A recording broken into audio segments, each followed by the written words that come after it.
गैनाथ गाडे साबलखेड राणा साबलखेडचा ग्रामस्थ आहे। आज आम्ही गावातील प्रश्न विचारण्यासाठी समस्या विचारण्यासाठी पाण्याच्या रस्त्याच्या याच्या विचारण्यासाठी गावातील ग्रामस्थ इथं जमले होते। आज 1 मेला ग्रामसभा किंवा सभा असते असं आम्हाला कळलं होतं, पण ते सभेत आमचे कोणतेही उत्तर न देता सरपंच व ग्रामसेवक हे इथून निघून गेलेले आहेत। त्यामुळे आम्ही खुर्च्यांना हार घातलेले आहे। त्यांच्या 12/2025ला ग्रामपंचायतला अर्ज केला होता माहितीच्या अधिकाराखाली की 15 वित्त आयोगातून त्यातून काय कामं केले, रोजगार हमीचे काय कामं केले याची माहिती मागितली होती। तर त्यांनी मला 26/1/2026ला माहिती दिलेली आहे। तर त्याच्यात भ्रष्टाचार केलेला आहे, पूर्ण भ्रष्टाचार केलेला आहे। ग्रामपंचायत शाळेसमोर करावस्ती ब्लॉक टाकले असं त्यांनी याच्यात बिल उचलेलं आहे 3 लाखाचं। तर त्याच्यात एकही ब्लॉक असते शाळेपुढे, एकही ब्लॉक नाही, आत्ता पाहायला गेलं तरी पण नाही। दुसरं शाळेत कलर करणे हे बी अर्धवट कलर केलेला आहे। ग्रामपंचायतला 2 लाखाचं फर्निचर आणलेलं आहे। आता आपण पाहू शकता ग्रामपंचायत एकही फर्निचर काय आहे काहीच नाही इथे।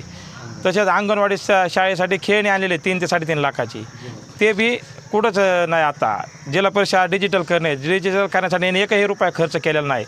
जिल्हा परिषद शाळेमध्ये संडास बाथरूम 5 ते 7 लाखाचे बांधलेले आहेत, आत्ताच्या घडीला तिथं एकही बांधलेले नाहीत। आहे ती स्वतः ग्रामपंचायत सदस्य आहे, तरी त्या गावठाणातल्या जमिनी यांनी बरंच काही बळकावून कुणाच्या पण नाव करून दिलेले आहेत। याचा पण चौकशी करण्यात यावी, कारण असं जर बोलायला गेलं मी काल बोललो 1-2-3 दिवसापूर्वी माझ्या केस करण्याचा प्रयत्न झालेला आहे। एवढं नाही, इतके लोक जमले होते आणि सगळे निघून गेले। मॅडम आणि त्या सगळ्या निघून गेलेले आता काही प्रश्नाचं उत्तर दिलं नाही। त्यांच्या भ्रष्टाचाराच्या त्या भीतीने लोक प्रश्न विचारते, ह्या भीतीने ते गायब झाले। आणि ही तालीम इतकी लाखो रुपयाची असून त्याच्यावर बिल उचललं आहे त्यांनी 7-8 लाख रुपये। तिची अवस्था बेकार झालेली आहे। त्याच्यात काही बी घाण करून ठेवली। 15 दिवस ती पोरांना नीट करायला गेली।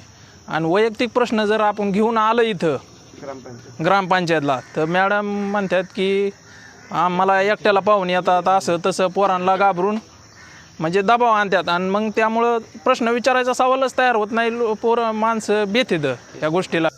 प्रशासनाकडे एकच मागणी आहे की ह्या ग्रामपंचायत ऑडिट करावा, यांची चौकशी करावी आणि गावाला योग्य ती माहिती द्यावी व यांनी असेच बिलं उचलेले न काम करता बिलं उचलेले यांच्यावर काहीतरी कारवाई करावी, ही प्रशासनाकडे मागणी आहे।